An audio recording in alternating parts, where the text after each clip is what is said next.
शेतकरी बंधूंनो नमस्कार, मी राजेंद्र हांडोरे। आपण कलिंगड किंवा खरबूज पिकामध्ये खूप साऱ्या फवारण्या करत असतो। त्याच्यामध्ये कीटकनाशक झाले, बुरशीनाशक झाले किंवा अन्नद्रव्यांच्या फवारण्या करत असतो।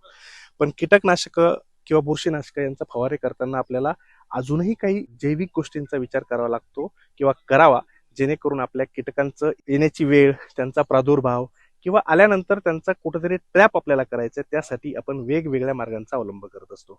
आता इथं तुम्ही बघू शकता की मोठ्या प्रमाणामध्ये इथं या प्लॉटमध्ये पिवळे आणि निळे जे चिकट सापळे असतात त्यांचा इथं आपण वापर केलेला आहे।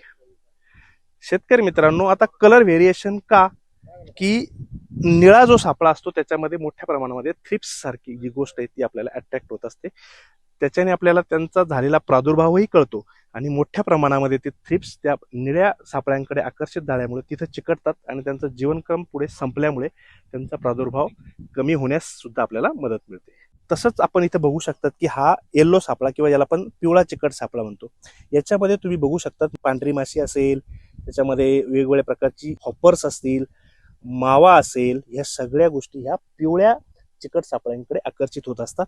आज तुम्ही बघू शकतात की हे पूर्णपणे इथं ते पूर्ण भरलेले आहेत, जेणेकरून या सगळ्यांचा जीवनक्रम इथे संपल्यामुळे पुढचा प्रादुर्भाव होण्यापासून वाचलेला आहे, जिथं आपला फायदा झालेला आहे। म्हणजे या काळामध्ये आपल्याला फवारणीतूनही मुक्तता मिळते आणि या चिकट सापळ्यांमुळे एखाद्या गोष्टीचा प्रादुर्भाव आपल्याला प्लॉटमध्ये झालाय हे सुद्धा आपल्याला लक्षात येते, जेणेकरून आपल्याला तिथं फवारणीचं योग्य नियोजन करणं सोपं जात असतं।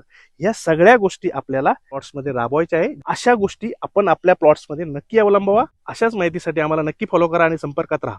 धन्यवाद।